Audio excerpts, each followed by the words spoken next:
Tuan-tuan dan puan sekalian, malam ini pihak masjid minta saya untuk memperkatakan tentang isu wanita, tentang muslimah, golongan wanita yang beriman kepada Allah dan peranan dakwah orang wanita dalam dunia kehidupan kita di Singapura pada hari ini.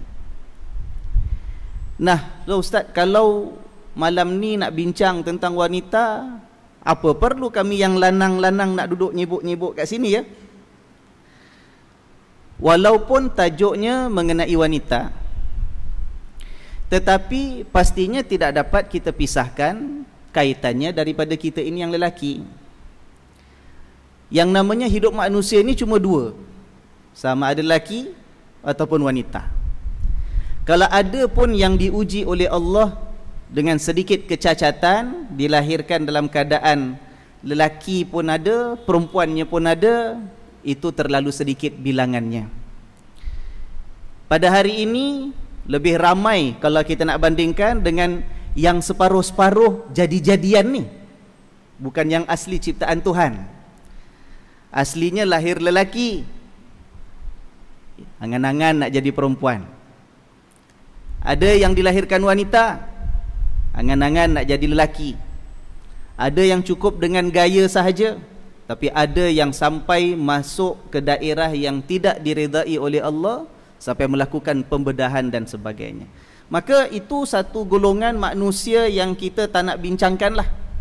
Sebab itu dah keluar daripada fitrah yang dijadikan oleh Allah. Yang semula jadi memang dijadikan oleh Allah dengan dua kewanitaan dan kelelakian, itu terlalu sedikit juga. Satu penyakit yang tidak menjejas secara umum yang kita lihat kejadian manusia ini, separuh lelaki, separuh wanita. Jadi apa yang berkait dengan isu wanita pastinya juga menjadi keprihatinan orang lelaki, ya kan bapak-bapak sekalian? Begitu sebaliknya, isu-isu yang berkait dengan orang lelaki pastinya menjadi juga keprihatinan orang wanita. Tapi malam ni kita nak lihatlah tuan-tuan dan puan-puan sekalian, sedikit apa yang dapat saya temui, yang dapat saya kumpulkan menjadi ilmu yang mudah-mudahan diberkati oleh Allah Subhanahu wa taala. Sebab saya pun cuba belajar dalam membuat sedikit persiapan untuk malam ni, mencarilah, dan bagi diri saya juga terdapat beberapa ilmu yang baru, maklumat yang baru, alhamdulillah. Mudah-mudahan ini akan mendatangkan kebaikan kepada kita. Apa yang dapat kita kongsikan menjadi bekalan yang berguna untuk kita dalam kehidupan di dunia sampailah saat kita kembali kepada Allah Subhanahu wa taala nanti. Saya nak mulakan dengan kita perhatikan ayat yang ke-71 di dalam surah At-Taubah. Firman Allah Subhanahu wa taala, a'udzu billahi minasyaitonir rajim. Wal mu'minuna wal mu'minatu ba'dhuhum awliya'u ba'd ya'muruna bil ma'rufi wa yanhauna 'anil munkari wa yuqimuna as-salata wa yu'tuna az-zakata wa yuti'una Allah wa rasulahu ulaika sayarhamuhumullah innallaha 'azizun hakim. Yang bermaksud orang-orang yang beriman, lelaki dan juga wanita, ya, wal mu'minun wal mu'minat, orang beriman lelaki dan orang beriman yang wanita. Ba'dhuhum awliya'u ba'd, sebahagian mereka adalah penolong kepada sebahagian yang lain. Sebahagian mereka maknanya ada sebahagian wanita itu menjadi penolong kepada wanita yang lain yang beriman. Ada wanita yang beriman menjadi penolong kepada orang lelaki yang lain. Ada lelaki yang menjadi penolong kepada orang lelaki yang beriman yang lain. Ada juga orang lelaki yang beriman menjadi penolong kepada orang wanita yang beriman. Saling tolong-menolong antara satu dengan yang lain. Sebab itu kalau kita lihat dalam beberapa ayat Al-Quran yang lebih kurang menyebut perkara yang sama tentang awliya'u ba'dhuhum ala ba'd. Sebahagian mereka adalah penolong kepada yang lain. Sebahagian orang beriman adalah pembela kepada sebahagian yang lain. Sebahagian orang beriman itu adalah pelindung kepada sebahagian yang lain. Ini membawa maksud bahawa dalam kehidupan kita, selain daripada pergantungan kita kepada Allah, dalam tawakal kita mengharapkan perlindungan dan juga bantuan daripada Allah, Allah Subhanahu wa taala juga menegaskan kepada kita agar kita ini hidup jangan mengasingkan diri. Kita tidak boleh hidup dalam keadaan anti sosial. Tak boleh sebagai orang beriman kita merasakan kita mampu dan kita akan sanggup meneruskan kehidupan ini tanpa perlu mengharapkan sokongan, pembelaan dan juga bantuan daripada orang lain. Terutama sekali di antara orang beriman dengan orang beriman. Sebab itu dalam kehidupan kita bermasyarakat, kita lihat Rasulullah sallallahu alaihi wasallam telah mengatur adab-adabnya, peraturan-peraturannya, bagaimana seorang beriman berbicara dengan orang lain, bagaimana seorang beriman hidup dengan jiran yang lain, bagaimana seorang yang beriman membantu orang lain yang dalam kesulitan dan kesusahan, bagaimana sikap kita, tindak tanduk kita, semuanya itu telah diatur adabnya oleh Rasulullah sallallahu alaihi wasallam. Dalam ayat ini Allah tidak membezakan antara lelaki dengan wanita. Yang ini beriman, yang itu pun beriman. Pokoknya dengan keimanan itulah baik lelaki maupun wanita kita saling tolong menolong antara satu dengan yang lain. Begitu kita lihat dalam kehidupan rumah tangga antara suami dengan isteri, tidak boleh ada suami yang merasakan aku boleh hidup seorang lah, aku boleh meneruskan kehidupan ini dengan teguh, dengan kukuh, dengan sejahtera tanpa perlu kepada bantuan isteri dan bela isteri lah. Tidak. Begitu sebaliknya, seorang wanita tidak akan dapat meneruskan kehidupan dengan penuh kesejahteraan, dengan keteguhan dalam hati dan jiwanya, ketenteraman dalam fikirannya, ya, ketelusan dalam tindak tanduknya, kalaulah hubungan suami isteri, lelaki dengan wanita yang beriman itu tidak ada saling sokong menyokong, tolong menolong antara satu dengan yang lain. Jadi Allah tegaskan sebagai permulaan ayat ini, ayat 71 surah At-Taubah, orang beriman lelaki dan juga wanita adalah aulia, penolong antara satu dengan yang lain. Ya'muruna bil ma'rufi, mereka menyuruh dan mengajak kepada kebaikan. Wa yanhauna 'anil munkar, dan mencegah daripada kemungkaran dan juga keburukan. Wa yuqimunas shalah, mereka itu mendirikan salat. Wa yu'tunaz zakah, mereka itu menunaikan zakat. Wa yuti'unallaha wa rasulah, dan secara umum memang orang beriman lelaki wanita mentaati Allah dan juga Rasulnya. Nah, kalau kita lihat dalam ayat ini Allah telah menggariskan yang namanya orang beriman, yang namanya lelaki dan wanita yang mukminin dan mukminat, Allah telah senaraikan ada ciri-cirinya. Tak boleh kita mengatakan aku dah beriman, aku ni mukmin tau. Kalau orang wanita kata aku ni mukminah tau, kalau dalam masa yang sama ciri-ciri ini kita tidak usahakan wujud dalam kehidupan kita. Apa dia? Itu yang Allah sebut dalam ayat ini tadi. Pertama, mengajak pada kebaikan, al-amru bil ma'ruf. Yang kedua, mencegah daripada kemungkaran. Yang ketiga, salat didirikan. Yang keempat, zakat ditunaikan. Kemudian secara umumnya apa saja perintah Allah dan Rasul ditunaikan dan ditaati. Kalau kita lihat tuan-tuan dan puan-puan sekalian, ayat ni nampak macam kalau kita baca sepintas lalu faham dah, ya kan? Orang beriman, laki-laki ada, perempuan ada, tolong menolong antara satu dengan yang lain. Memang orang beriman disuruh untuk al-amru bil ma'ruf, suruh pada kebaikan, mencegah kemungkaran. Memang kita tahu diwajibkan mendirikan salat, difardukan untuk menunaikan zakat. Memang orang beriman mesti mentaati Allah dan Rasulnya. Tapi sebenarnya dalam ayat yang begini ringkas, dalam ayat yang kita baca nampak dah senang faham, dah jelas dah pengertiannya, kita akan perhatikan bahawa sebenarnya Allah Subhanahu wa taala menetapkan dalam kehidupan orang beriman perlu ada unsur menjalankan tanggungjawab dakwah. Ayat ini tidak hanya menyebut dirikan solat, tunaikan zakat. Ayat ini bukan setakat menyenaraikan hukum-hukum yang wajib kita laksanakan dalam hubungan kita dengan Allah.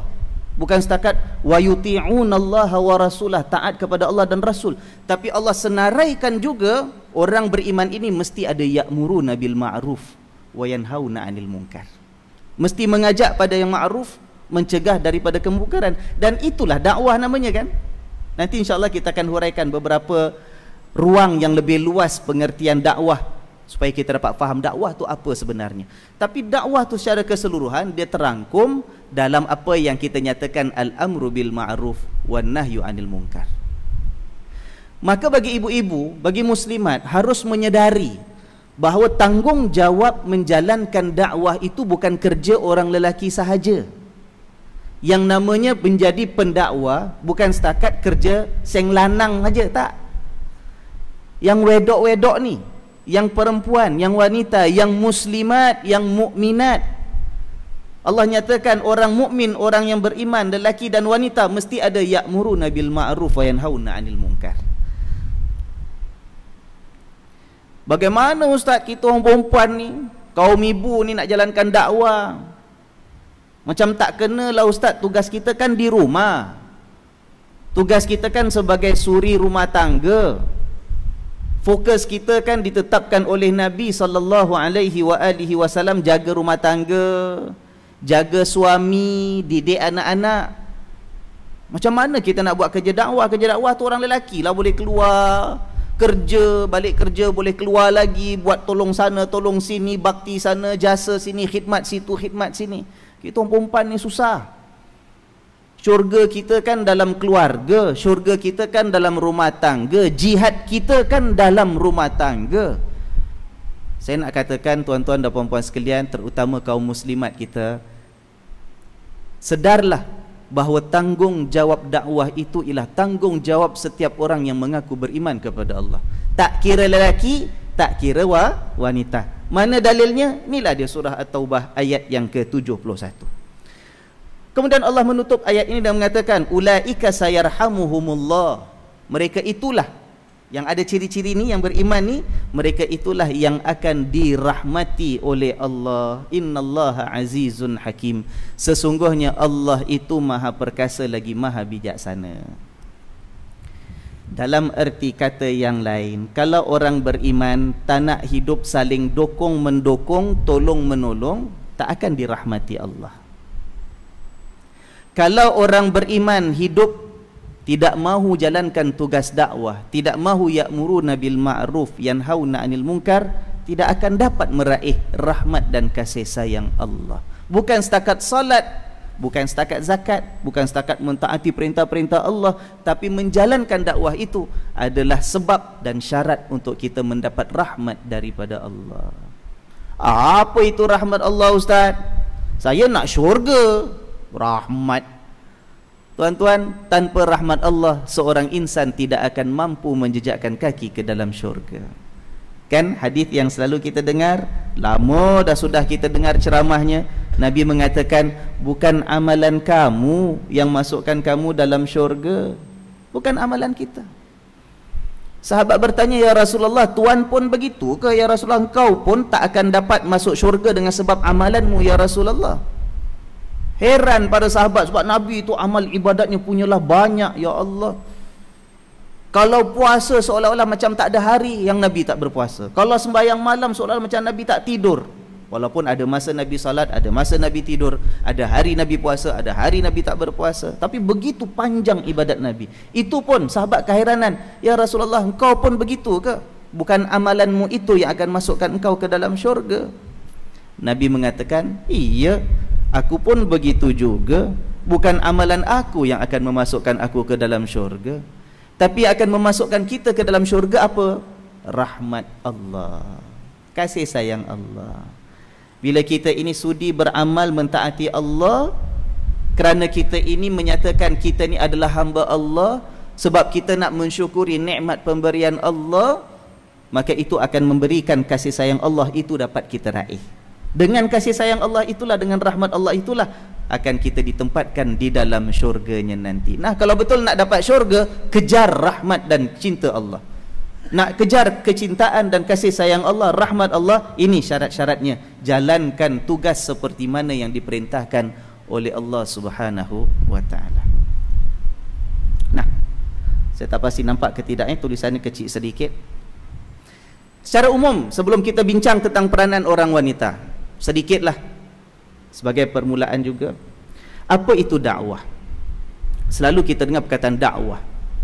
Dakwah ini kalau dari segi bahasa, dia ada dua makna yang biasa digunakan dalam percakapan dan pertuturan orang Arab. Dakwah daripada perkataan da'a, kata kerjanya ataupun verbnya da'a. Da'a, dakwah dari segi bahasa boleh makna panggil, seru. Melayu ada sebagian kata teriak, ya kan? Oi mat, itu dia da'a lah tu, dia panggil, ya kan? Dia jerit, dia teriak. Yang kedua, dakwah juga dari segi bahasa maknanya jemput, undang, ya, panggil, undanglah, jemput, ajak, ya. Kalau kita teriak nama, jerit, mat, itu dakwah. Ada apa Ali? Marilah datang duduk sini. Alah nak balik cepat buat apa? Marilah sembang-sembang, ada kopi panas, ada goreng pisang panas, ada epok-epok panas, ada cerita panas. Panggil, suruh dia datang. Itu dakwah juga. Ya. Kemudian dalam istilah agama pula, itu dari segi asal bahasa Arabnya. Jerit, panggil dengan jemput, undang, ajak. Kemudian dalam agama kita, perkataan da'a sudah menjadi pula perkataan meminta kepada Allah Subhanahu wa taala. Cuma perkataan da'a yang makna meminta kepada Allah, dia punya noun dia, kita kata noun dia bukan dakwah, jadi doa. Itu orang Melayu kata doa. Ya, tapi kalau dakwah sama ada kita jerit, teriak nama, ataupun kita dipanggil dan undang. Dari segi istilah bahasa ataupun istilah agama kita, yang namanya dakwah, dalam Al-Quran pun ada perkataan ud'u ila sabili rabbika bil hikmati wal mau'izatil hasanah. Ya, dakwahlah, panggillah, serulah, ajaklah ke jalan Tuhanmu dengan cara yang penuh bijaksana, dengan peringatan yang baik. Dakwah ini ada beberapa aspek, beberapa bentuk. Yang pertama, dakwah boleh dalam bentuk mengajak manusia untuk mahu memerhatikan ayat-ayat Allah. Dan bila kita kata ayat, ayat ni ada dua macam. Ayat ni ada ayat yang tertulis untuk dibaca, tapi ayat ini juga boleh makna ayat yang terpampang dalam kejadian alam ini yang menjadi bukti menunjukkan kewujudan dan keesaan Allah. Itu juga ayat. Jadi ayat, kalau Quran itu kan tertulis, boleh kita baca, itu ayat, ayat Allah. Baca itu untuk mengenal Allah, baca itu untuk mentauhidkan Allah. Tapi selain daripada ayat yang kita baca, ini yang terpampang dan terbentang alam kejadian ciptaan Allah, ini adalah ayat. Tengok pokok, pokok tu ayat. Tengok langit, langit tu ayat. Tengok lautan yang terbentang luas dengan isinya yang begitu mengkagumkan, dengan ciptaan Allah bagaikan lukisan yang sangat indah, lautan itu adalah ayat. Malah bila kita merenung ke dalam diri kita, ciptaan kita ini sebagai makhluk yang namanya manusia, penuh dengan ayat. Ayat maknanya apa? Tanda dan bukti kewujudan dan keesaan, kekuasaan Allah Subhanahu wa ta'ala. Jadi bentuk dakwah yang pertama ialah sekurang-kurangnya kita ajak orang, kita undang, marilah cuba lihat, cuba perhatikan, ini kitab yang Allah turunkan. Bagi orang yang belum beriman, kita perkenalkan, never mind lah, my intention not for you to become Muslim, but just read and try to understand me, sebagai contoh. Ajak mula-mula tu supaya dia sudi untuk membaca, sudi untuk mendengar ayat Allah. Kalaupun bukan ayat Allah yang tertulis, sekurang-kurangnya menggunakan akalnya kita ajak untuk memerhatikan ayat dalam alam yang terbentang luas. Ya. Mat, engkau ni hidupnya kok macam tak kenal Tuhan je. Mana ada Tuhan? Tak pernah nampak, suara tak pernah dengar, saintis kaji tak pernah jumpa namanya Tuhan. Janganlah macam tu. Kau tengok bagaimana susunan bintang tu begitu teratur, bagaimana begitu teratur dan sistematik, sampaikan perjalanan bintang, perjalanan bulan, perjalanan matahari, perjalanan dan pergerakan bumi boleh kita kira dengan tepat sekali.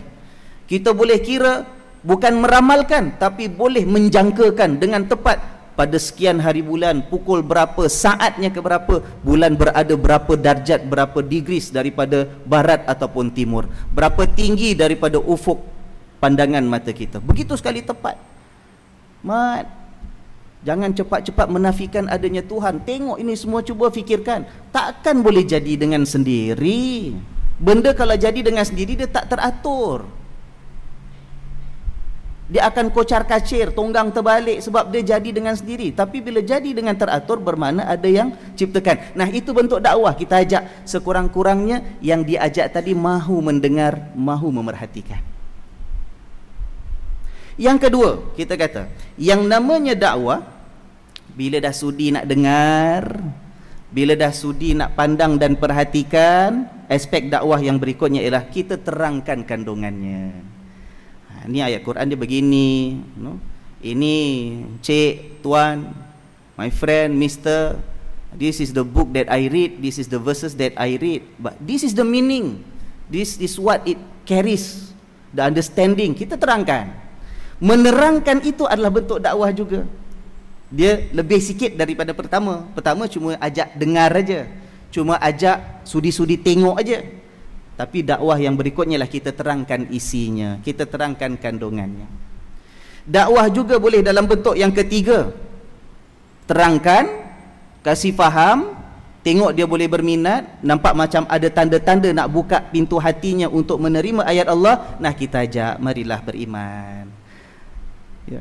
Dengan penuh kasih sayang, kita tidak mahu kalau ada orang yang kita kenal, ada orang malah yang kita kasihi, kalau sampai akhirnya tidak mendapatkan keselamatan, perlindungan dunia dan akhirat. Kita tidak mahu kalau ada orang yang kita kenal itu kalau sampai dicampakkan ke dalam neraka kerana tidak mengenali Allah penciptanya. Kita ajak, marilah, awak dah lama saya ajak untuk baca, alhamdulillah nampak macam dah faham, ya. Apa kata buka pintu hati, tanya hati tu.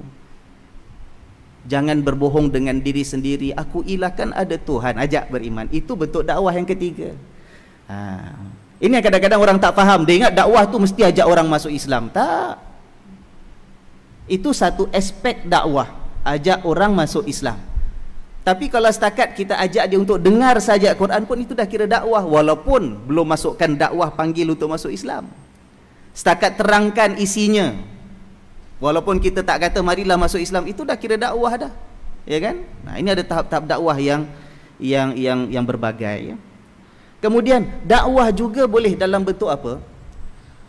Selain daripada bercakap, menerangkan, menghuraikan, mengajak dan memanggil, mengundang, dakwah juga boleh dalam bentuk kita menunjukkan. Menunjukkan apa? Nah, kita tunjukkan, tak payah cakap, bahawa saya ini sebagai seorang yang mengaku beragama Islam, saya ada kitab yang saya yakini merupakan kitab yang diturunkan sebagai wahyu oleh Allah. Ada ajaran-ajaran begini yang saya pegang. Nah, begini peribadi saya, sebab beginilah sepatutnya orang Islam. Bila kita keluar rumah, pertuturan kita penuh dengan kesopanan, sebab diajar oleh Nabi macam tu. Tak payah cakap, kita orang Islam tu cakap ni mesti macam gini. Tak payah. Automatic, naturally, semula jadi. Kita cakap dengan baik, itu bentuk dakwah, sebab kita menunjukkan kepribadian sebagai seorang yang beriman kepada Allah. Bila kita bekerja dengan serius, dengan sungguh-sungguh, penuh amanah. Sebab itu yang diajar oleh Rasulullah sallallahu alaihi wasallam. Bekerja cara itu satu bentuk dakwah, cuma dakwah yang indirect, secara tidak langsung. Dakwah juga boleh dalam bentuk mengajak manusia yang dah beriman. Tadi kan kita kata yang belum beriman. Yang pertama, ajak sudi-sudilah dengar. Kedua, kita terang-terangkan isinya. Ketiga, kalau dah nampak ada tanda nak beriman, kita ajak betul-betul, mari beriman kepada Allah. Dalam masa yang sama, kita tunjukkan kepribadian, jangan main ajak aja.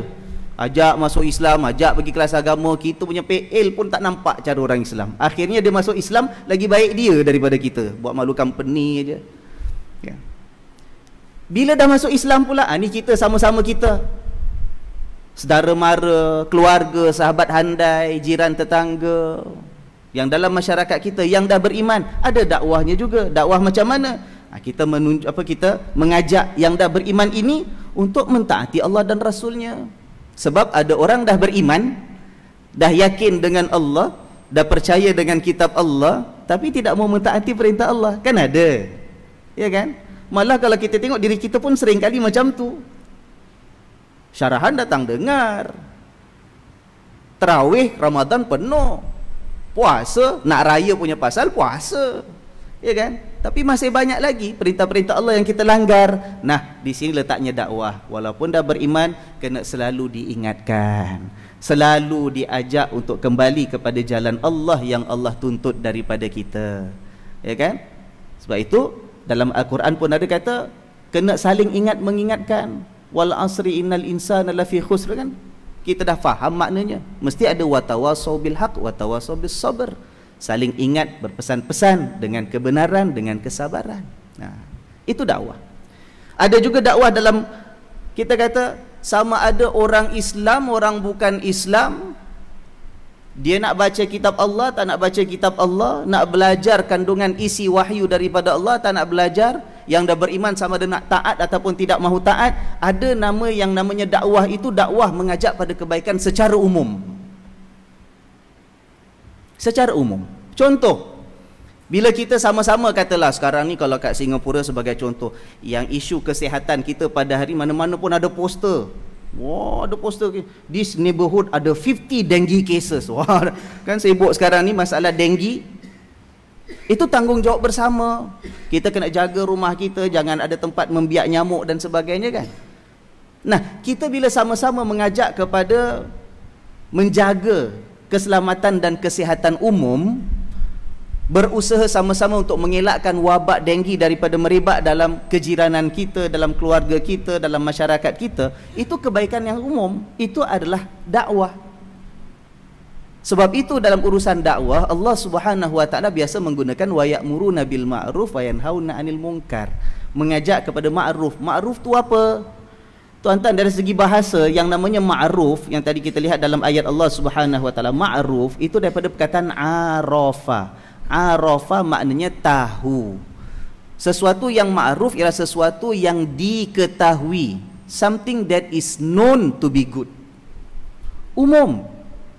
Benda yang baik, yang kita tahu baik, dari sudut agama boleh bentuk solat, sebab solat tu benda yang memang baik pada pandangan Allah. Boleh maknanya puasa, boleh maknanya zakat. Tapi secara umum juga, apa saja yang baik, kita sama-sama sepakat dia baik, adalah baik pada pandangan Allah, dan harus kita pertahankan, harus kita kembangkan dan kita bangunkan. Menjaga kebersihan, itu satu kebaikan. Menjaga ataupun melindungi daripada tersebarnya penyakit, itu kebaikan, itu ma'ruf. Keadilan, itu ma'ruf. Jadi ada bentuk dakwah, dia tidak direct tentang agama, tetapi kebaikan secara umum. Dan orang Islam disuruh untuk menjalankan dakwah seperti ini juga. Tapi satu poin yang harus kita lihat, apa pun bentuk dakwah yang nak dijalankan oleh orang lelaki ke ataupun orang-orang wanita ke, asas dan dasarnya ialah, kita katakan, semua aspek dakwah ini perlu seiring dengan dakwah dalaman. Dakwah dalaman maknanya apa? Dakwah kepada diri kita terlebih dahulu. Itu sebagai dasarnya, mesti seimbang dan seiring dengan dakwah kepada orang lain. Allah Subhanahu wa taala telah mengingatkan dalam Al-Quran, atamuruna an-nasa bil birri wa tansawna anfusakum wa antum tatlunal kitab. Allah tegur orang-orang Bani Israel, apakah kamu sibuk mengajak orang lain, menyuruh orang lain buat kebaikan, tapi kamu lupa kepada keperluan diri kamu sendiri untuk buat kebaikan, sedangkan kamu membaca kitab. Dalam Quran juga menyebut bahawa orang yang beriman ini jangan sampai memperkatakan sesuatu yang dia tak buat. Lima taquluna ma la taf'alun. Kenapa kamu cakap benda yang kamu tak lakukan? Kabura maqtan indallahi an taqulu ma la taf'alun. Besar kemurkaan Allah, besar dosa di sisi Allah kalau kamu sibuk bercakap benda yang kamu tak buat. Nah, itu dakwah. Ya kan? Dakwah ada macam-macam bentuk. Kita tahu kita wajib jalankan dakwah, tapi asas dan dasarnya mesti seiring dan seimbang dengan dakwah dalaman juga. Jangan kita ajak orang pada kebaikan, kita tidak buat baik. Lagi dalam hidup kita zaman sekarang ini, Masya Allah, kita bercakap tanpa perlu bercakap. Satu dunia dengar, tiap-tiap hari kita bercakap macam-macam isu, kita kasih pendapat. Pasal apa? Kita duduk social media, tweet sana, tweet sini. Instagram lah, Facebook lah, friends kita 400-500 paling sikit. Sedikit komen kita, semua orang dengar, semua orang tahu. Nah, kena hati-hati.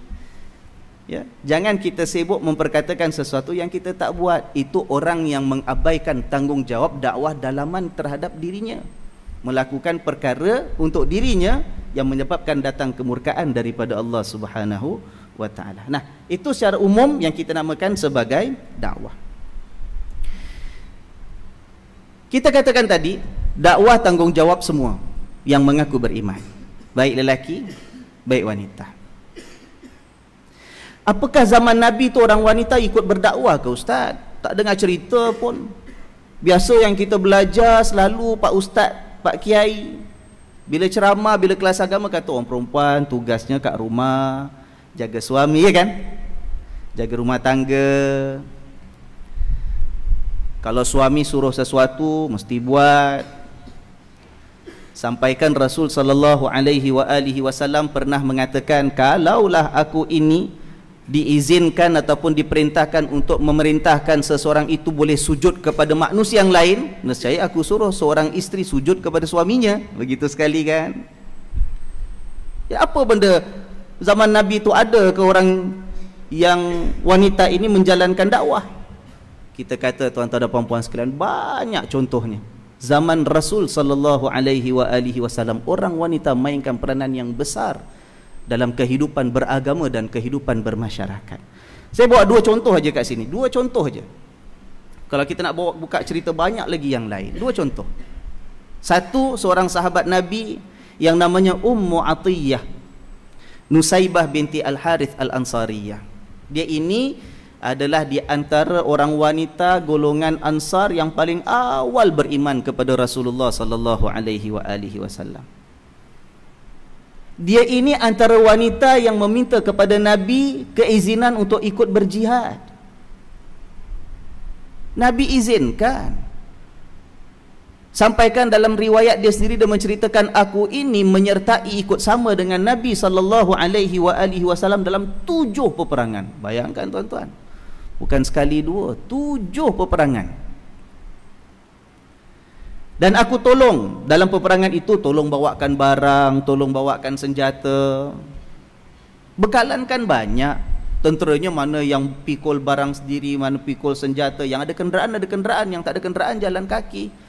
Ikut sekali sama-sama. Kemudian tugasnya juga dalam jihad tadi ialah siapkan makanan. Allah. Tugasnya juga kalau ada luka, dia akan tolong sembuhkan. Jadi macam kita kata macam nurse lah, military doctor, ya. Kalau ada yang cedera, yang luka parah dalam peperangan, dia yang rawat. Malah ada sebahagian riwayat mengatakan dia antara orang yang tolong angkat orang, apa ni kita kata, tubuh jenazah yang gugur dalam peperangan untuk dibawa pulang ke Madinah. Dia antara yang ikut serta angkat jenazah bawa pulang ke Madinah. Subhanallah.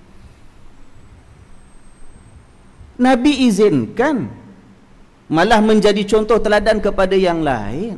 Kalau kita nak kata orang wanita tak ada peranan dalam dakwah, kerjanya dalam rumah sahaja, tak akan kita lihat Rasulullah sallallahu alaihi wasallam mengizinkan wanita-wanita yang seperti mana Ummu Atiyah yang namanya Nusaibah ini untuk ikut serta dalam medan peperangan. Iyalah, memanglah dia tak angkat senjata lawan dalam medan pertempuran, sebab tak sesuai dirinya sebagai wanita kan. Tetapi ada peranan dia luar rumah. Kemudian dia terkenal di antara sahabat-sahabat Nabi yang banyak belajar dapat ilmu daripada Rasulullah sallallahu alaihi wasallam. Di kalangan orang-orang Madinah dia terkenal sebagai pakar tukang mandi mayat perempuan. Terkenal dia. Ya. Sampaikan putri Nabi sallallahu alaihi wasallam sendiri meninggal, yang namanya Sayyidatina Zainab, yang uruskan, yang mandikan dia itu inilah yang namanya Ummu Atiyah ni. Sampaikan Nabi SAW berpesan, nanti kalau mandikan cuci 3 kali, habis semua disapu dengan kafur. Kafur tu ada, ialah benda yang mewangikan jasad tadi. Itu Nabi terangkan satu persatu, sebab itu jadi pakar dia. dalam masalah mandikan jenazah wanita. Dan dia di antara fuqaha. Bila kita kata fuqaha, maknanya ahli fiqih Islam. Selain daripada Sayyidatina Aisyah. Sayyidatina Aisyah kan memang pakar rujuk. Para sahabat pun datang bertanya kepada dia. Antara fuqaha kalangan wanita, inilah Ummu Atiyah Nusaibah binti Al-Harith Al-Ansariyah. Umurnya panjang. Sebelum dia meninggal, dia telah berhijrah ke bandar Basrah. Basrah sekarang di Iraq, ya. Sampai sana ada murid-muridnya. Orang datang ambil hadis daripada dia. Orang datang bertanya tentang hukum kepada dia. Sampailah akhirnya dia meninggal dunia pada tahun yang ke-70 Hijriah. Subhanallah. Contoh satu lagi, yang namanya Asma binti Yazid, juga orang Ansar, Al-Ansariyah. Asma ni memang terkenal jadi juru bicara, spokesperson untuk mewakili orang-orang wanita bila ada sesuatu pertanyaan nak ajukan kepada Nabi, semua tolak dia dulu. Orangnya memang dia punya self confident tu, yakin pada diri sendiri, memang terkenal. Jadi juru bicara kepada bagi pihak orang-orang wanita. Dan dia juga terkenal sebagai khatibatun nisa. Khatibah maknanya khatib. Tahu khatib tak? Pemidato, orang yang speaker. Kalau ada apa-apa Nabi suruh sampaikan pada golongan wanita, dia akan dengan suara dia, dengan keterampilan dia, dengan penggunaan bahasa dia, wah, macam kalau kita sekarang namanya ustazah pensyarah lah, pensyarah wanita. Dia jadi pemidato, jadi speaker kepada orang wanita. Dia jadi wakil orang wanita untuk jumpa dengan Nabi dalam banyak urusan. Nabi juga gunakan khidmat dia untuk menyampaikan apa-apa ajaran yang diperlukan untuk orang wanita. Dan dia ini yang menjadi wakil, kalau kita lihat riwayatnya, pernah datang kepada Nabi SAW mengatakan, "Ya Rasulullah, orang laki-laki untung, semua tiap-tiap masa, setiap-tiap hari ada slot dapat peluang untuk duduk dengan engkau belajar tuntut ilmu daripadamu ya Rasulullah. Kami minta, kami orang wanita pun peruntukkanlah, please allocate a certain time untuk kita juga, kita nak belajar tuntut ilmu daripadamu ya Rasulullah." Sampaikan lepas itu memang Nabi peruntukkan ada masa yang tertentu, ada hari yang tertentu khusus untuk orang wanita datang duduk belajar dengan Rasulullah sallallahu alaihi wasallam. Begitu sekali. Jadi tak benar kalau kita punya anggapan orang wanita tak ada peranan, orang wanita kat rumah aja, orang wanita tak payah pergi masjid, sibuk-sibuk kat masjid, orang wanita tak ada dakwah nak jalankan, itu kerja lelaki. Tak. Zaman Nabi, orang wanita minta peranan daripada Rasulullah sallallahu alaihi wasallam. Nabi tak larang, Nabi galakkan lagi. Ya. Antaranya kalau kita lihat, ada sebahagian, kita nak kata bukan amalan Islam tapi budaya. Sebahagian budaya, sebahagian masyarakat Islam di bahagian-bahagian tertentu di dunia ini yang tidak mahu kalau boleh tidak menggalakkan orang wanita datang masjid. Contoh kalau mengembara pergi sebahagian negara, masjid itu tak ada ruang untuk orang wanita. Tak ada, orang perempuan tak masuk masjid. Masjid hanya untuk orang lelaki. Percaya tak tuan? Ini bukan cerita 200 tahun dulu orang-orang kampung, tak, sampai sekarang. Sedangkan Nabi SAW pernah berpesan dengan para sahabat, jangan halang orang-orang wanita kamu daripada masjid-masjid Allah. Nabi kata jangan larang. Orang wanita nak datang masjid, ada tempat untuk dia, tak boleh larang. Sampaikan nak jadi cerita ya tuan-tuan. Kenal yang namanya Sayyidina Umar bin Al-Khattab. Istrinya nama Atikah. Atikah ini subhanallah, orangnya suka pergi masjid, solat suka pergi masjid. Tapi Sayyidina Umar tak suka. Tah cemburu ke, tak selesa ke, apa perempuan sibuk-sibuk saya nak pergi masjid, sikit-sikit pergi masjid, sikit pergi masjid. Sayyidina Umar tak suka. Sayyidina Umar tegur perbuatan istrinya tadi. Ayang, abang tak sukalah yang asyik pergi masjid aja. Ling sembahyang kat rumah aje lah, tunggu Abi balik nanti kita sembahyang kat rumah aje lah. Kalau bahasa kita lah, Sayyidina Umar tu kita bayangkan orangnya yang tegas, yang sikapnya macam mana agak dia tegur isteri dia. Tuan-tuan tahu apa jawab Atikah, si isteri ini? Bukan dia itu nak melawan, bukan nak engkar, bukan nak besar kepala, tapi dia kata, bang, Selagi abang tak betul-betul larang saya tak akan berhenti pergi masjid. Abang nak larang ke tidak saya daripada pergi masjid? Sayyidina Umar kata, tak, aku tak akan larang kau daripada pergi masjid. Walaupun suaminya tak selesa, tapi yang namanya nak larang, halang isteri jangan pergi masjid, Sayyidina Umar tak buat. Kenapa? Sebab Nabi kata, jangan larang wanita-wanita kamu daripada rumah-rumah Allah. Cuma dia tak selesa. Maka Atikah gunakan, ya, manfaatkan apa yang telah diizinkan oleh Nabi SAW untuk mengatakan, kalau abang larang, betul-betul larang, saya tak pergi. Tapi kalau setakat abang tak suka, saya tanya sekarang ni, abang larang ke tak larang? So kata, tak, aku tak larang, cuma aku tak selesa kau pergi masjid. Dia terus pergi masjid, masih lagi, sebab Nabi tak larang pun. Nak jadi satu cerita lagi tuan-tuan, ya.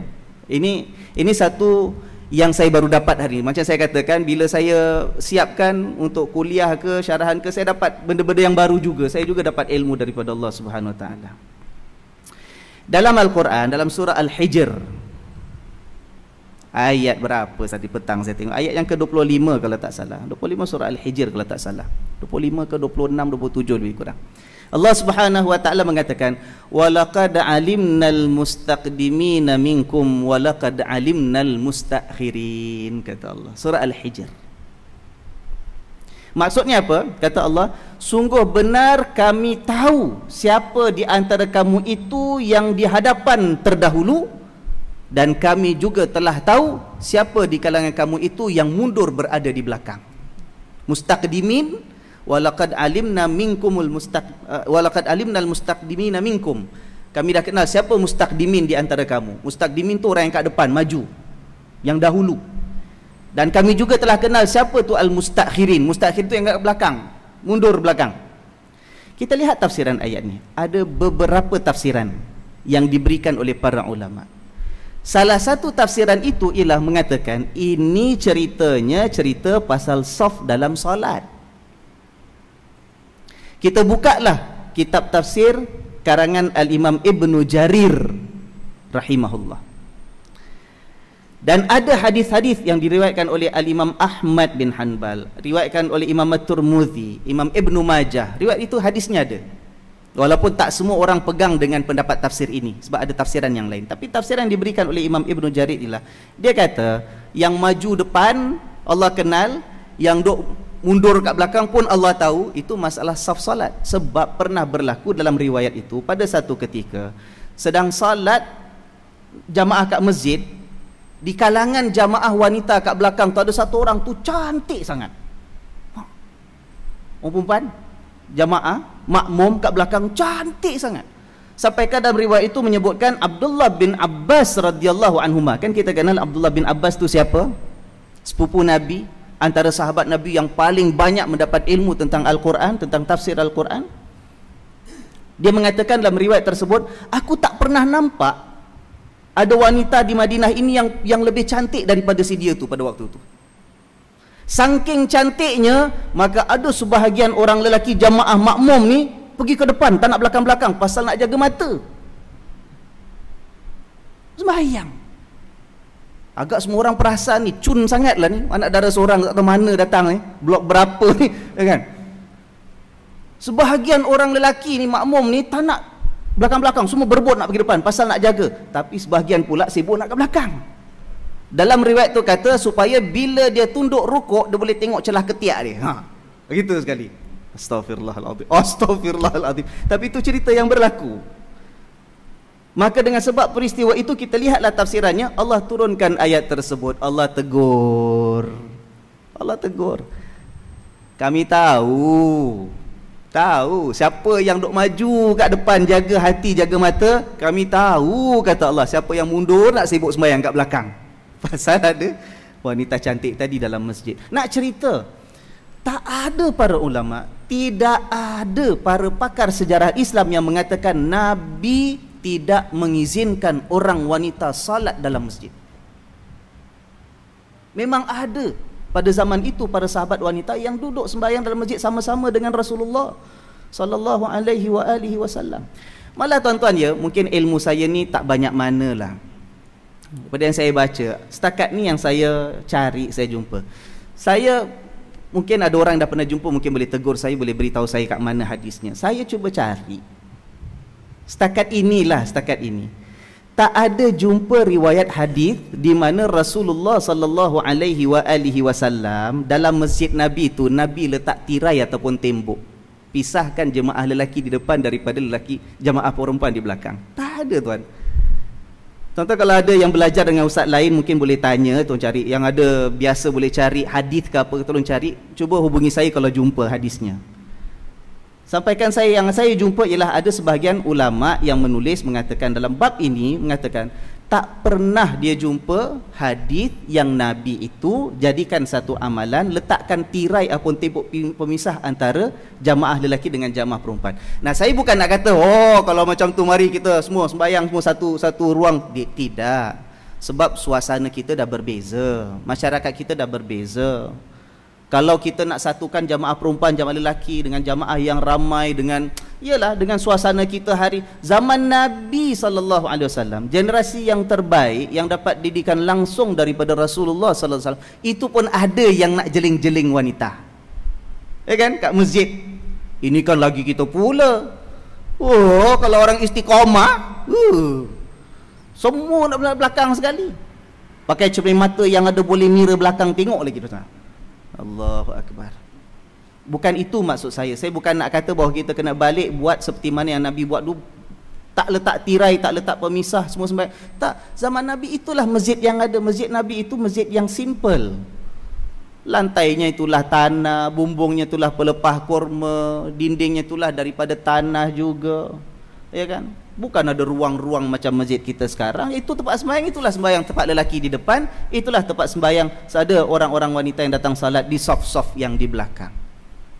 Hidup kita pada hari kita perlu pisahkan, sebab ada suasana yang telah berbeza daripada suasana hidup para sahabat dengan Rasulullah SAW. Nak jadi cerita, ya, orang wanita itu ada peranan dan diberi ruang. Hidup orang wanita dalam agama Islam bukan disekat hanya duduk dalam rumah jaga keluarga saja, tidak. Nabi izinkan. Kita lihat contohnya ini, cerita si Asma ini kan kita kata tadi, ya kan? Dia jadi juru bicara, spokesperson kepada orang wanita. Datang dengan berani, dengan penuh keyakinan diri, ada isu apa pun tanya dengan Rasulullah SAW. Ikut perang juga. Macam yang tadi Ummu Atiyah tadi, Nusaibah tu, dia pun ikut perang juga, dalam beberapa perangan ikut. Di antaranya dalam peperangan Al-Yarmuk. Peperangan Yarmuk ni, tuan, subhanallah, perang yang dahsyat. Tentera Islam berhadapan dengan tentera Rom. Dia ikut dalam pasukan tentera. Nak jadi cerita, Allah Subhanahu Wa Taala berikan dia kemuliaan. Dia dapat membunuh sampai 9 orang tentera Rom. Pakai apa? Pakai tu, tiang batang kemah tu. Bukan dia bawa pedang, bukan bawa senjata. Orang perempuan agak waktu itu tengah dahsyat sangat peperangan, sampaikan kemah tempat dia nak rawat agak orang sakit lah, orang cedera, tentera yang sedang cedera. Kemah tu sampai didatangi oleh tentera musuh. Terpaksa dipertahankan. Terpaksa juga dia itu ikut dalam pertempuran. Dengan tiang kemah dia tadi, berjaya membunuh sampai 9 orang tentera Rom. Tentera Rom. Allahu Akbar. Kalau kita tengok cerita movie-movie pasal Roman Empire, Roman Army, Allah, bayangkan seorang wanita. Nabi tak marah, Nabi tak tegur, Nabi tak baliklah perempuan apa sibuk-sibuk nak masuk. Tak. Itu peranan dia. Ya kan? Nak cerita lagi, Nusaibah inilah, ya. Satu masa dia datang jumpa dengan Nabi SAW. Waktu tu Nabi sedang duduk dengan sekumpulan sahabat. Dia datang, dia kata, "Ya Rasulullah," lebih kuranglah maknanya, dia kata, "Ya Rasulullah, kamu ni orang lelaki banyak dapat keistimewaan. Boleh kumpul-kumpul berjamaah, duduk belajar sama dengan kau ya Rasulullah. Boleh dapat belajar sama-sama tuntut ilmu. Ada yang sakit boleh datang ziarah sahabat yang sakit, saudara yang sakit.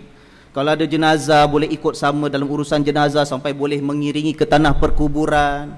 Boleh pergi haji, balik haji tahun depan, belum ada kota lagi." Ya kan?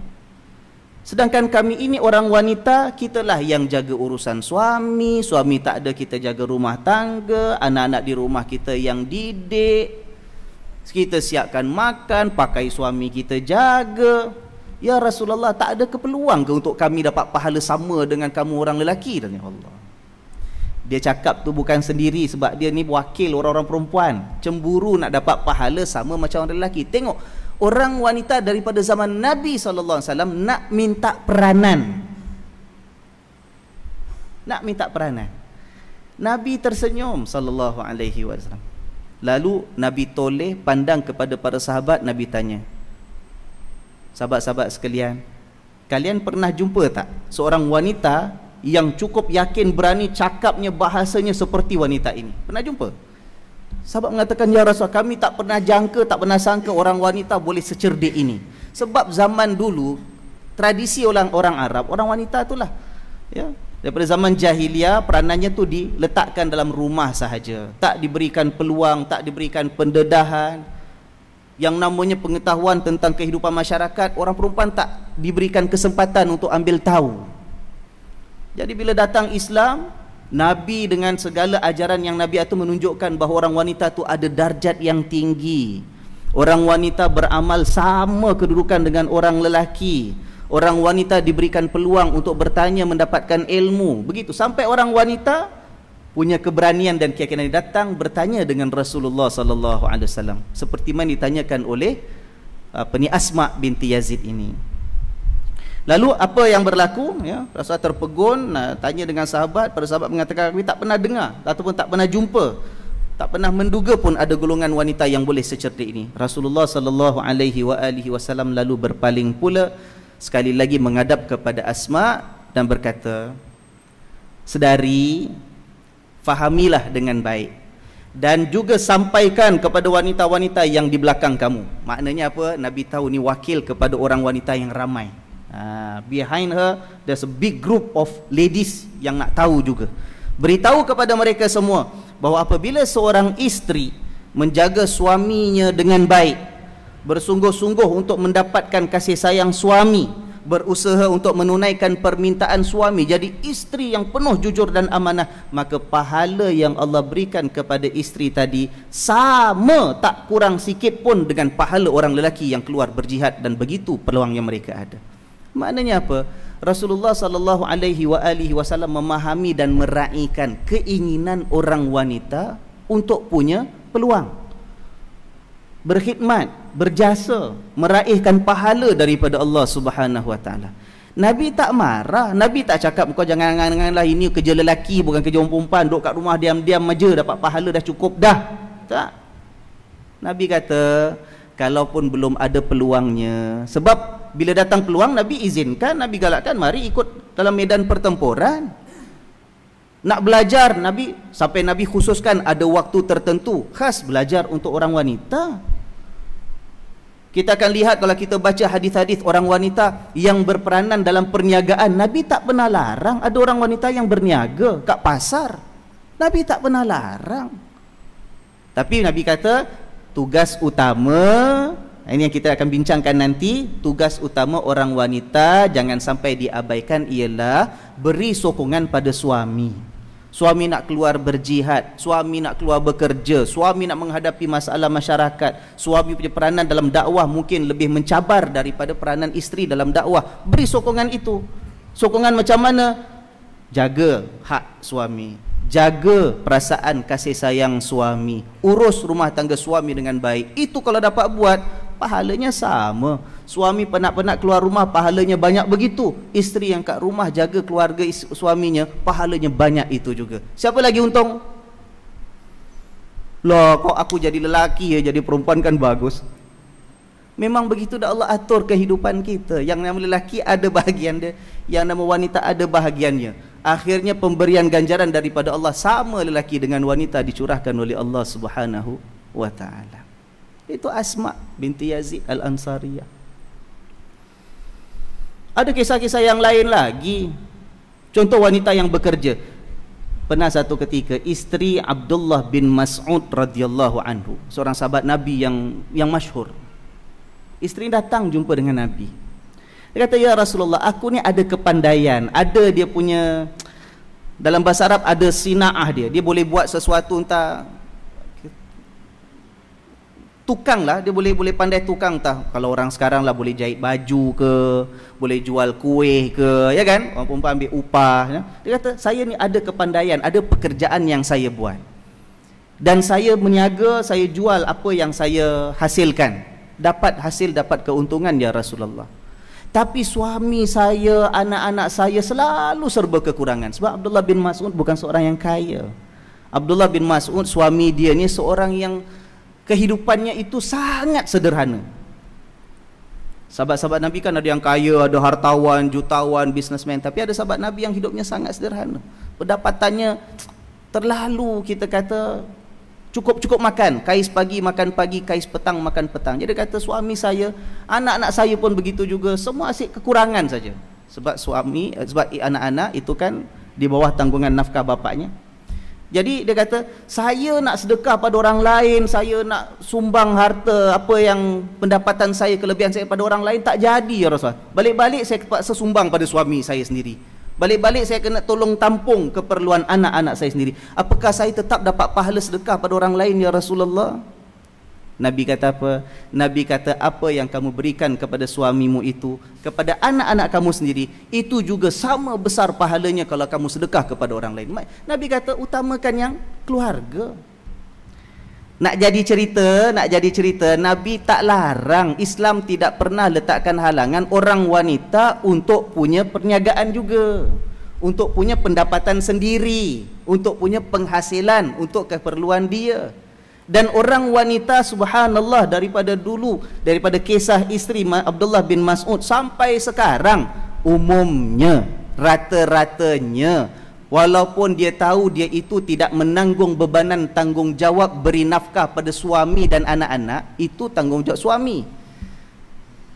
Tapi orang wanita, ya Allah, dengan kehalusan hati dan perasaan dia, dengan penuh rahmah yang mewarnai jiwa dia, orang wanita kalau ada kelebihan, dia tak lokek dengan suami, dengan anak-anak dia. Umumnya lah, generally, umumnya. Betul tak Bu?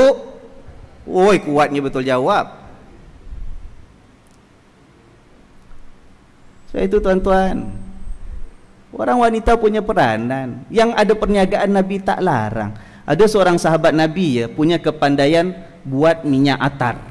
Saya tak ingat namanya, ada dalam sejarah. Ada seorang sahabat Nabi, orang wanita, dia ada kemahiran buat minyak atar dan dia jual.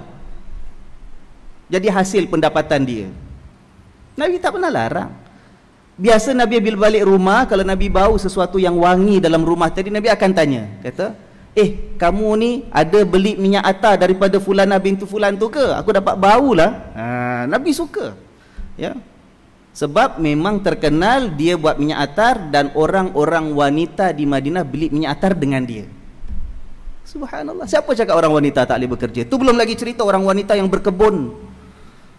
Kita dah sebut tadi orang wanita yang ikut dalam peperangan, orang wanita yang minta peluang untuk belajar, menuntut ilmu, masjid.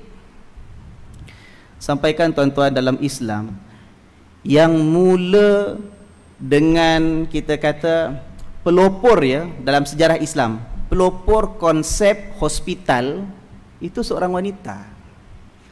Pun saya tak ingat namanya, ya. Dalam satu peperangan, ya, kerana orang Islam, tentera Islam tu ada jumlah yang agak besar yang cedera pulang daripada peperangan. Sedangkan ada sahabat Nabi wanita ni memang terkenal, seperti mana yang tadi kita kata, dua nama yang telah kita sebutkan tadi. Ada juga wanita yang terkenal, dia gunakan rumah dia, tempat dia untuk merawat askar-askar yang cedera. Sampaikan Nabi pesan apa? Nabi kata, Nabi tunjukkan, kamu bina kemah yang agak besar, siapa yang cedera, yang sakit, selama mana dia perlukan rawatan, biar duduk dalam kemah ini, kamu rawat dalam kemah yang khusus ini. Mula konsep hospital dalam Islam. Sebelum tu tak ada, ya kan? Kemudian kalau kita lihat sejarah-sejarah awal Islam, lepas Khulafa Ar-Rashidin yang 4, lepas Saidina Hasan, Saidina Hussein, ada daulah Umayyad Dynasty, berkembang yang namanya hospital dalam sejarah Islam. doktor yang khusus, penyakit yang khusus, pesakit yang khusus, rawatan ada ward-wardnya, diasingkan kalau penyakit berjangkit daripada yang lain. Selagi belum baik, selagi itu tidak dibenarkan pulang, itu dibangunkan oleh Islam, oleh orang-orang Islam. Mula daripada seorang sahabat Nabi, orang wanita, bukan orang lelaki. Nabi galakkan, kamu buat kemah khusus untuk letakkan orang-orang yang cedera di situ. Subhanallah. Itu sebahagian daripada dakwah kan? Sebahagian daripada kebaikan umum yang kita katakan perlu ada peranan untuk orang wanita.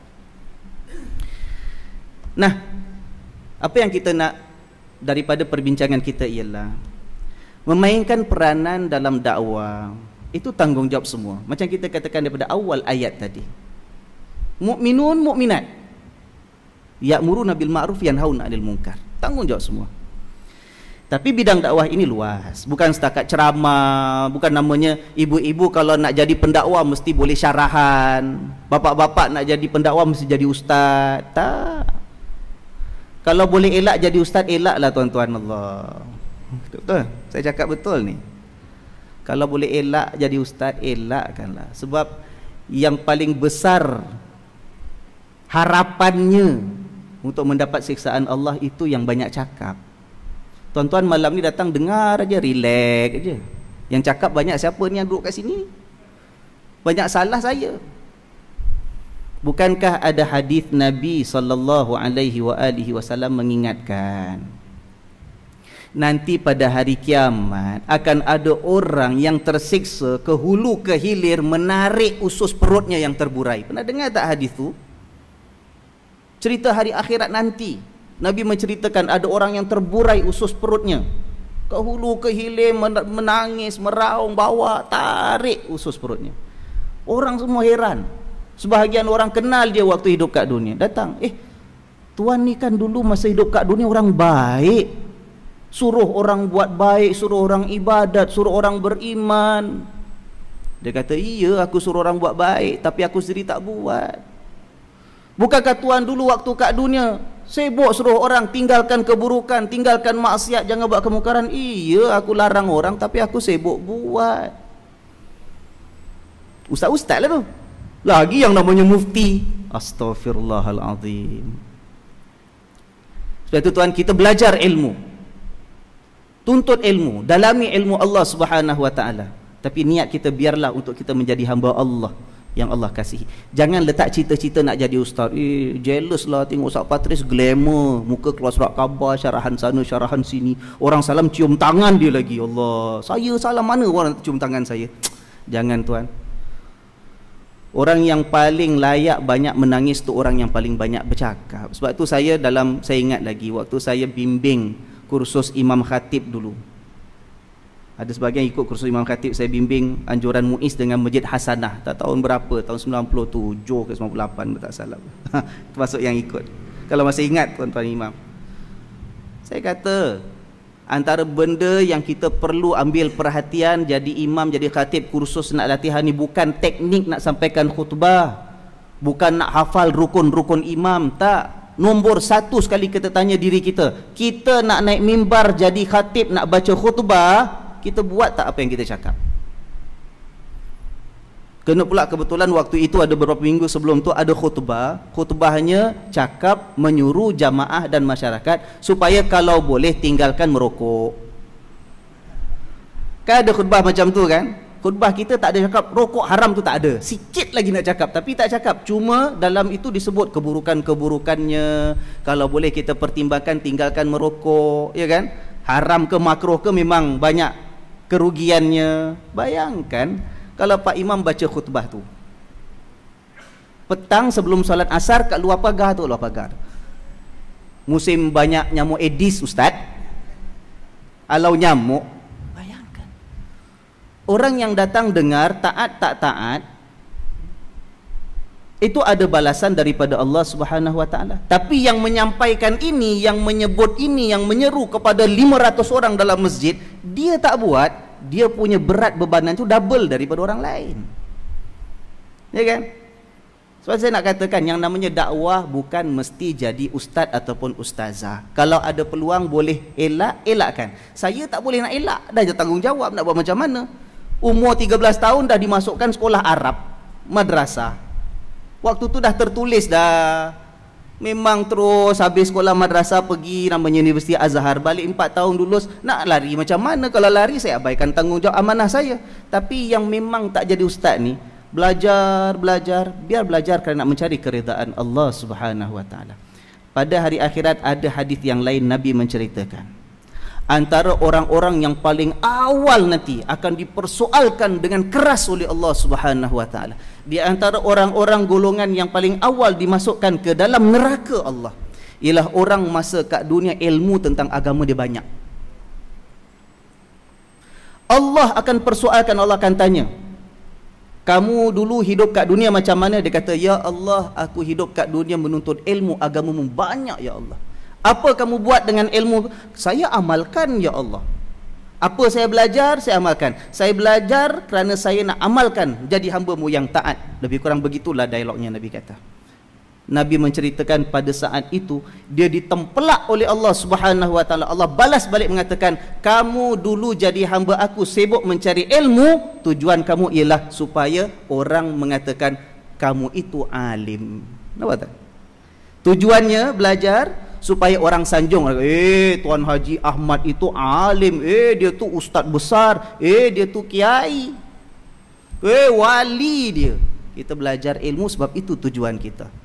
Antara golongan yang paling awal, Q number awal-awal 000, kalau tak 1 pun 002, 3, 4, kira dah awal dah tu, masuk dalam neraka Allah. Na'udzubillah min dzalik, ya. Jadi kita kata dakwah, tanggungjawab kita bukan dalam bentuk mesti ceramah, syarahan, jadi ustaz, tidak.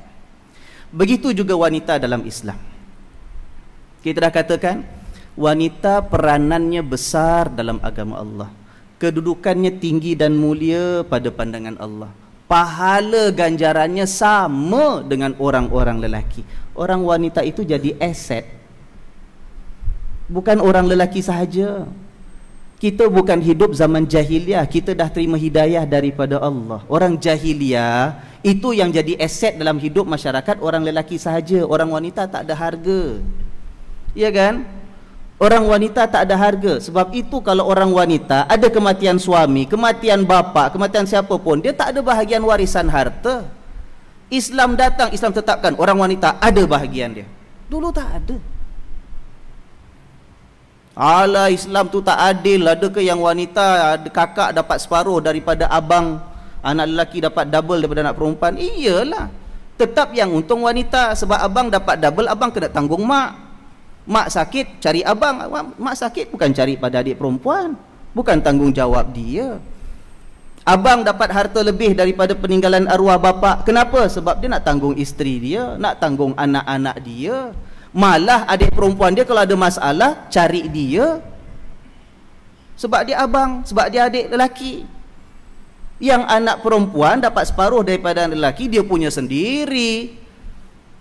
Abang nak apa? Nak beli baju, pakai duit sendirilah, duit saya. Tak boleh paksa, duit dia, ya kan? Mak sakit, abang dulu, bukan tanggungjawab saya anak perempuan, ya kan? Betul tak bu? Macam takut nak jawab pula. Allah, wanita itu ada aset. Lagi kalau kita lihat dalam kehidupan kita pada hari ini, banding dengan zaman jahiliah, orang wanita tak diberikan apa-apa. Sekarang orang wanita, anak perempuan kita berikan peluang yang setara dengan anak lelaki. Anak lelaki dapat peluang tuntut ilmu, yang perempuan dapat peluang tuntut ilmu. Anak lelaki dapat keluar rumah melalui pengalaman hidup, boleh bekerja. Anak perempuan kita sekarang kita benarkan, sebab pekerjaan itu memperkayakan persiapan kehidupan dia. Sebab dengan pekerjaan itu dia mampu beri sumbangan kepada masyarakat. Kalau dulu kehidupan masyarakat dengan orang perempuan macam gitu sudah diberikan peluang oleh Nabi SAW, maka sekarang orang perempuan juga lebih menjadi aset, seperti mana orang lelaki adalah aset untuk pembangunan hidup masyarakat dan umat, ya. Jadi banyaklah, masa dah tak mengizinkan, saya ada senaraikan sedikitlah. Mungkin ada kita boleh bincangkan, kita boleh perhatikan orang wanita nak berdakwah di mana. Antaranya kita kata makmurkan masjid. Makmurkan masjid tu bukan makmurkan ramaikan jamaah sembahyang jadi makmum ramai-ramai, tak. Itu makmur bilangan kehadiran. Tapi yang namanya memakmurkan masjid ialah menghidupkan masjid sama-sama. Aktif dalam mengatur program, aktif dalam menjalankan program, aktif dalam buat sumbangan sukarela kepada masjid, seperti mana orang lelaki pun jalankan tugas itu. Lagi sekarang kita ada skim masjid nak mainkan peranan untuk membantu kehidupan masyarakat yang perlukan bantuan. Kita ada befrienders, pendamping. Ya, ada satu kumpulan yang tampil ke hadapan menawarkan tenaga dan masa sukarelawannya, dilatih, dibimbing bagaimana untuk mendekati orang-orang dan saudara-saudara kita dalam masyarakat yang perlukan bantuan. Yang nak datang masjid pun tak larat, kita nak pergi datang tempat dia. Yang nak datang masjid malu dan segan, kita nak datang ke tempat dia, supaya boleh kita sentuh hati dia, boleh kita bantu ubah kehidupan dia. Bukan orang lelaki sahaja, orang wanita boleh mainkan peranan itu. Masjid senantiasa terbuka. Dan masjid alhamdulillah sekarang saya percaya termasuk Masjid Istiqamah. Tak akan minta tenaga sukarelawan, kaum ibu ke kaum bapa datang mari tolong apa? Tolong sapu-sapu aja. Tak, banyak benda boleh kita sumbangkan. Ya. Itu antara ruang untuk dakwah yang boleh dijalankan oleh orang wanita. Pembangunan sosial, antaranya jadi befriender saya sebutkan tadi, pendamping.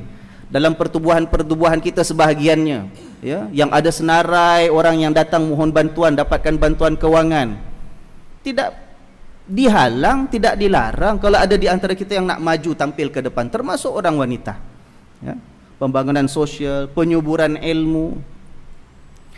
Kaum ibu yang ada pendidikan, ada kelulusan, tapi pilih untuk tidak punya kerjaya ataupun kerja yang sepenuh masa, duduk di rumah.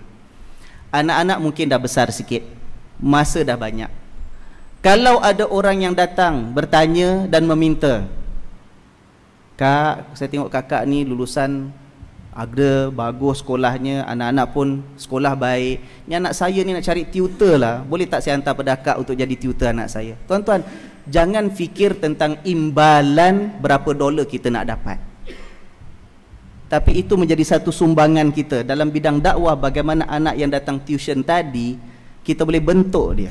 Sumbangan kita dalam penyuburan ilmu, dalam masa yang sama dalam pembentukan peribadi dia. Tak jadi peluang untuk berdakwah ke melalui tuition tadi? Subhanallah, berapa ramai orang wanita kita yang mampu dan boleh buat. Tapi selalu kita fikir apa? Alah, dapatnya cuma berapa? Tuition ni paling-paling pun satu minggu 2 budak datang 2 kali, dah tak gini, sebulan cuma 300-400 saja ustaz, tak balik modal. Memanglah kalau itu niat kita, memang tak balik modal. Berapa aja kita dapat? Takkan nak jadi full time professional tutor, kita ada kerja rumah tangga nak uruskan. Tapi sumbangan itu, subhanallah, ya, satu peluang untuk berdakwah. Perkongsian maklumat, peningkatan kesedaran tentang kehidupan beragama. Sekarang peluang terbuka, macam saya katakan tadi, nak Twitter ke, nak Facebook ke, nak Instagram ke, apa lagi nama sekarang ni, macam-macam lagi. Kat situ peluang kita jalankan dakwah. Kalau satu hari kita masukkan ada ayat Quran, ada hadis, ada kisah sejarah, orang baca. Kalau 300 orang baca, ada satu orang yang tersentuh hatinya dengan ayat Quran kita keluarkan hari itu. Subhanallah, berapa banyak pahala Allah beri kepada kita, berapa banyak kebaikan dapat kita sumbangkan kepada orang lain. Tapi adab kena jagalah. Yang namanya dakwah tu kan ada adab-adabnya, ada etikanya. Bila nak jadikan ruang social media, Facebook, ruang untuk kita ni turut sama menyumbang, menimbulkan kesedaran, jaga adab lah. Jangan kita sibuk mengata orang, memfitnah orang, mengumpat orang. Semua duduk kat rumah aje. Kalau dulu nak ngumpat, kena tunggu orang Cik Minah sebelah tu habis masak. Tengah sibuk masak pagi, nak ngumpat tak boleh, tunggu dah habis masak tu. Cik Jah, dah habis masak, dah siap dah, ni ada cerita Cik Jah, boleh cerita sikit? Mula. Sekarang orang mengumpat tak payah keluar rumah, tak payah tunggu Cik Jah sebelah, tak payah, duduk aja, keluar tap, 3-4 hari 400-500 orang baca. Allah, cerita mengumpat orang, mengaibkan orang, menjatuhkan harga diri orang. Apa hak kita? Sebab itu bila kita nak jadikan peluang yang ada ini sebagai wadah untuk berdakwah, jalankan dengan jaga adab dan etikanya. Jangan niat kita baik, akhirnya kita bila tak jaga dan pelihara adabnya, kita hanya mendapat dosa daripada Allah Subhanahu wa taala. Peningkatan ekonomi juga peranan yang orang wanita boleh jalankan. Macam kita kata ada sahabat Nabi yang ada kepandaian boleh jual barang, yang boleh jual minyak wangi, Nabi galakkan. Yang boleh keluar berniaga. Ini sumbangan, ya kan? Tapi ingat, macam mana pun antara lelaki dengan wanita, ada kelebihan Allah berikan kepada wanita yang lelaki tak ada. Kalau ada pun kurang banding dengan wanita. Apa dia? Kelebihan menguruskan rumah tangga. Sekarang ni ada orang tanya, Ustaz, macam mana orang lelaki sekarang ni boleh pilih tak untuk jadi suri rumah? Kalau lelaki suri rumah, house husband, ya kan? Memang ada orang lelaki tu ada Allah berikan keupayaan, boleh dia uruskan rumah tangga, bagus macam orang perempuan, kan? Tapi rata-rata, generally, umumnya orang wanita dijadikan oleh Allah sebagai makhluk di sebalik kelembutannya tadi, ataupun yang sebagian orang kata di sebalik kelemahannya itu, kekuatannya ialah kemampuannya menguruskan rumah tangga. Orang lelaki susah nak compete, susah nak tanding dia, ya kan? Tak payah cerita panjang-panjang lah, cerita anak nangis minta susu pukul 3 pagi je, siapa lagi terror? Lelaki yang badannya berketul-ketul, makan tungkat ali tak habis-habis, pergi gym 3 kali seminggu, boleh jogging 20 batu, suruh bangun pukul 3 pagi, anak menangis.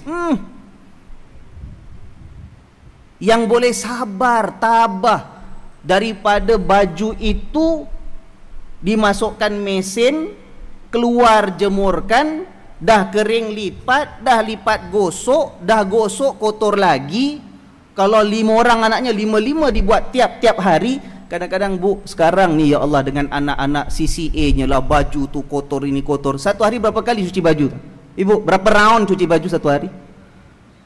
Allah, itu belum tugas yang lain lagi. Pening-pening kepala, datang migrain lagi waktu tempo-tempo uzur, masih fikir nak pergi pasar. Tangan menggigil, dah pitam-pitam pun nak pergi pasar juga, pasal fikir suami balik nak kasih makan apa. Kalau suami bila sakit, order je lah, order. Kalau tak Pizza Hut, Canadian Pizza. Tak Canadian Pizza, Domino's Pizza. Tak ada pun McDonald, Kentucky pun jadi. Allah, lagi sekarang Tose pun ada home delivery.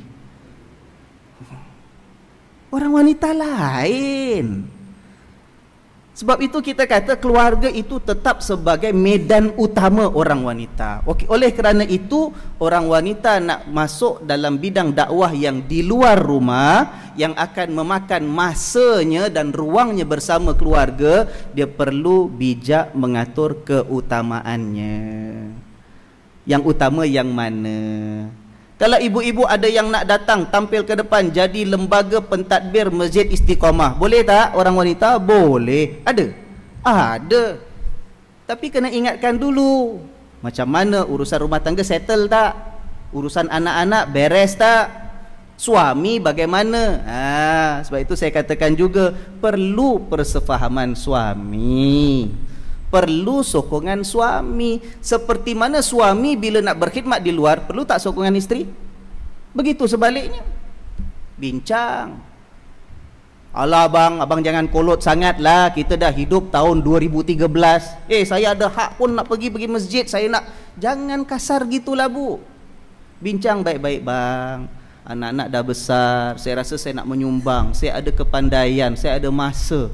Mudah-mudahan bila kita sumbangkan tenaga, Allah berkati hidup kita, Allah pelihara keluarga kita, Allah lindungi anak-anak kita dengan sebab sumbangan kita pada masjid, sumbangan kita. Saya pun nak berkhidmat, nak berbakti juga. Bincang baik-baik dengan suami. Ibu ya, kalau suami ni orang lelaki, dia senang aja. Kalau pada pandangan dia, insya-Allah awak nak bertugas, nak berkhidmat, yang penting rumah tangga settle tak? Anak-anak bila perlukan bimbingan, ada tak dapat masa daripada si ibu? Dengan si bapa lah, jangan nasib fikir ibu je nak kasih masa, bapa pun perlu beri masa juga. Orang lelaki ni kalau itu boleh diselesaikan, insya-Allah orang lelaki akan beri sokongan. Ya, sebab dia pun dapat pahala juga.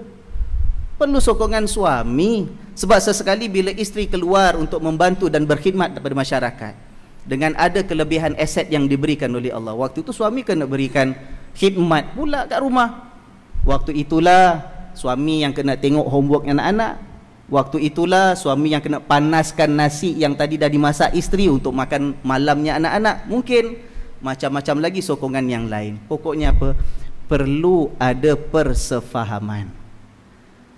Orang lelaki ada ruang dia, ada kelebihan dia, ada keistimewaan dia. Orang wanita ada peranan dia.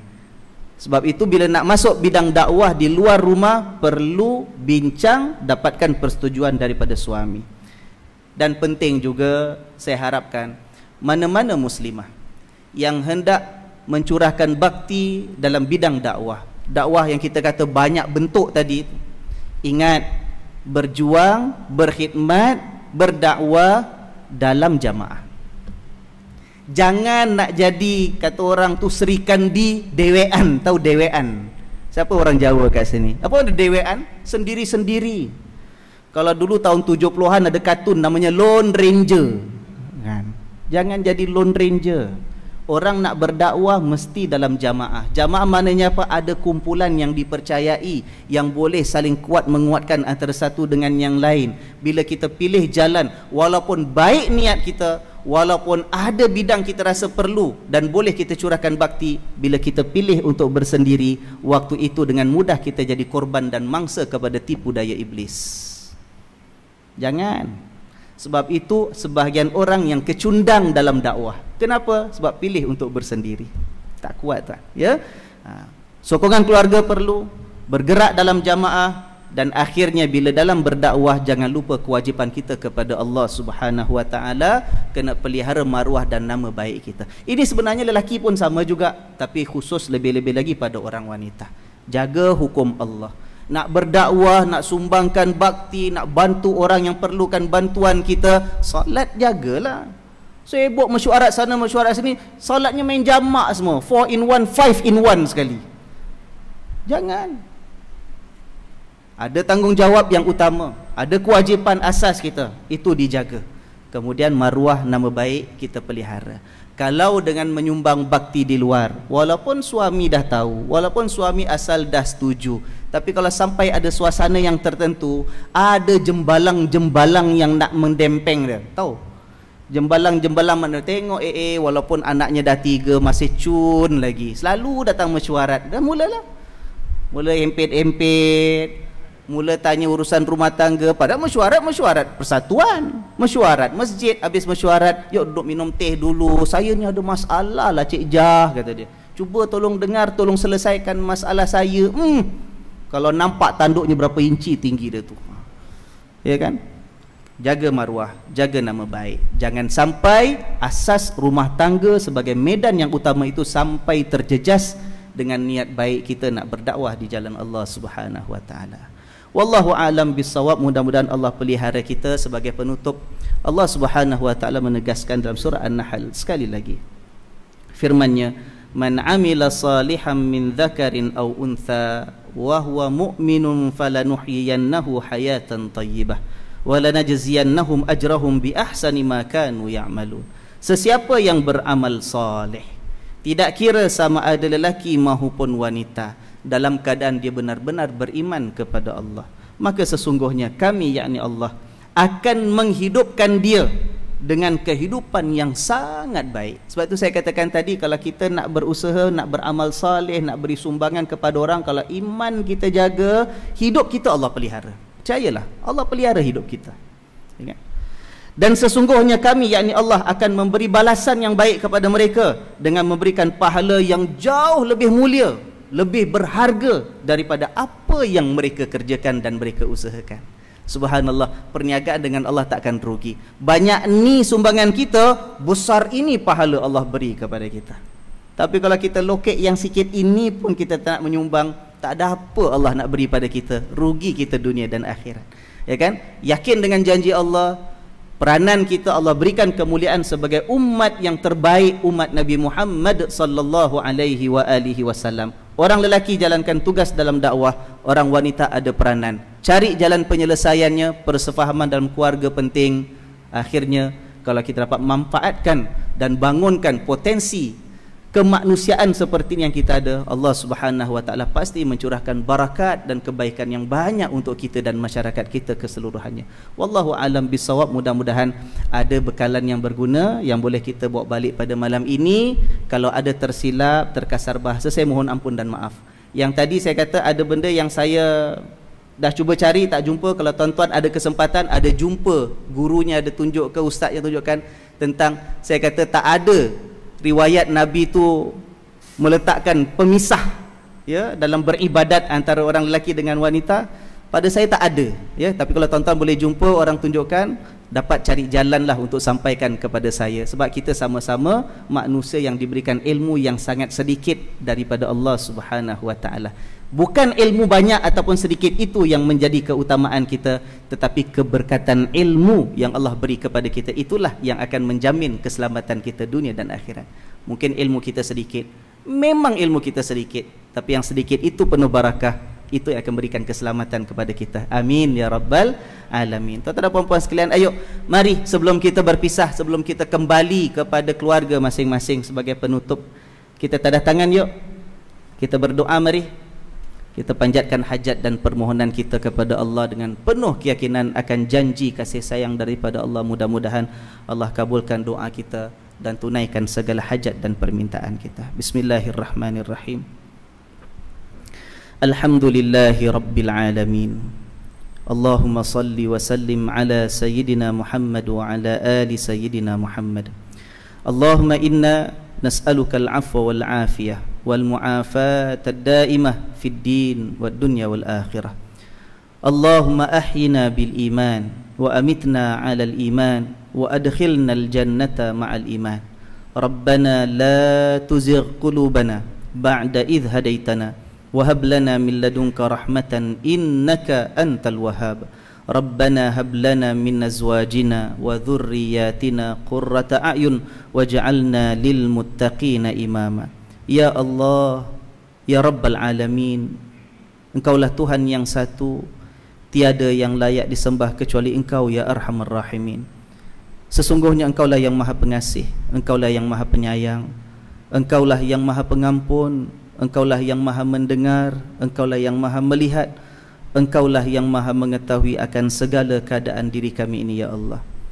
Di sini kami menadahkan tangan, berdoa dan bermohon kepadamu agar kau jadikanlah kami ini hamba-hambamu yang senantiasa tunduk melaksanakan perintah-perintahmu. Jadikanlah kami ini hamba yang dihias hati kami dengan perhiasan iman yang paling indah kepadamu ya Allah. Jadikanlah kami ini hamba-hambamu yang senantiasa mensyukuri nikmat dan curahan rezeki kurniaanmu ya Allah. Jadikanlah kami ini hamba-hambamu yang senantiasa mengejar keredaan dan kecintaanmu, yang senantiasa mengharapkan rahmat dan kasih sayangmu. Ya Allah, sesungguhnya telah terlalu banyak kami menzalimi diri kami sendiri. Seandainya kau tidak ampunkan kami, sekiranya engkau tidak merahmati dan tidak mengasihani kami, nescaya termasuklah kami dalam golongan hamba-hambamu yang rugi ya Allah. Oleh itu janganlah kau pesongkan hati kami ini setelah engkau kurniakan hidayah dan petunjukmu kepada kami. Curahkanlah rahmatmu, kecintaanmu, kasih sayangmu yang seluas-luasnya ke atas kami semua ya Allah. Pandanglah kami dengan pandangan redha dan ihsanmu. Pandanglah kami dengan pandangan maghfirah dan pengampunanmu ya Allah ya Tuhan kami. Berkatilah umur dan usia yang sementara Engkau pinjamkan kepada kami ini. Berkatilah segala bentuk kekayaan dan kemewahan serta kesenangan yang Kau anugerahkan kepada kami. Berkatilah juga ilmu yang Kau hadiahkan kepada kami ini ya Allah. Kami memohon perlindungan-Mu. Janganlah kami ini Kau biarkan menjadi hamba-hamba-Mu yang memiliki ilmu tetapi ilmu yang tidak mendatangkan kebaikan kepada kami di dunia maupun di akhirat nanti. Lindungilah kami ya Allah. Jangan sampai kami ini menjadi hamba-hamba-Mu yang memiliki hati tetapi hati yang tidak pernah mahu tunduk di hadapan keagungan dan ketinggian-Mu. Lindungilah kami daripada menjadi hamba-hamba-Mu yang memiliki nafsu, tetapi nafsu yang tidak pernah kenal erti puas dan kenyang melakukan dosa dan maksiat terhadap-Mu ya Allah. Lindungilah kami daripada menjadi hamba-hamba-Mu yang memiliki mata, tetapi mata yang tidak pernah mahu tunduk malu di atas segala dosa yang kami lakukan, mata yang tidak pernah menangis dan tidak pernah mengalirkan basahan insaf dan takut di pipi kami ini ya Rabbal Alamin. Ya Allah ya Tuhan kami, janganlah Kau jadikan kami ini hamba-hamba-Mu yang senantiasa menadahkan tangan berdoa dan bermohon kepada-Mu, namun lantaran kesombongan yang masih lagi menguasai hati kami, tidak pernah pula doa kami ini Kau kabulkan ya Rabbal Alamin. Ya Allah ya Tuhan kami, ampunkan dosa-dosa kami, ampunkan dosa kedua orang tua kami, rahmatilah mereka seperti mana mereka bersusah payah mendewasakan kami semenjak kecil kami dahulu ya Allah. Janganlah Kau hampakan kami pada doa dan permintaan kami ini ya Allah. Kami mohon kepada-Mu dalam keadaan kami ini mengaku akan segala dosa dan kekurangan yang masih banyak kami miliki ya Allah. Kami mohon segala kebaikan untuk kami di dunia ini ya Allah. Kurniakanlah kami kebaikan di akhirat nanti. Lindungilah kami daripada kemurkaan-Mu, lindungilah kami daripada laknat dan kebencian-Mu. Lindungilah kami sepanjang hidup kami di atas muka bumi-Mu ini, hinggalah saat kami kembali kepada-Mu pada hari perhitungan nanti. Lindungilah kami, lindungilah kedua orang tua kami, lindungilah pasangan-pasangan hidup yang Kau hadiahkan kepada kami, lindungilah anak-anak yang Kau anugerahkan kepada kami ya Allah. Lindungilah kami semua daripada disentuh oleh azab dan siksa neraka-Mu ya Rabbal Alamin. Rabbana wa taqabbal du'a, Rabbana wa taqabbal du'a, Rabbana wa taqabbal du'a birahmatika ya arhamar rahimin. Wa sallallahu ala sayyidina Muhammad wa ala alihi wa sahbihi wa sallam bifadli subhana rabbika rabbil izzati amma yasifun wa salamun alal mursalin walhamdulillahi rabbil alamin. Sekian saja tuan-tuan dan puan-puan sekalian. Kita tutup dengan membaca tasbih al-kafarah dan surah al-asri. Mudah-mudahan Allah pelihara kita sepanjang hidup kita di dunia hinggalah saat kita kembali kepadanya nanti. Subhanakallahumma wa bihamdika ashhadu an la ilaha illa anta astaghfiruka wa atubu ilaik. أعوذ بالله من الشيطان الرجيم. بسم الله الرحمن الرحيم. والعصر إن الإنسان لفي خسر إلا الذين آمنوا وعملوا الصالحات وتواصوا بالحق وتواصوا بالصبر. والسلام عليكم ورحمة الله وبركاته.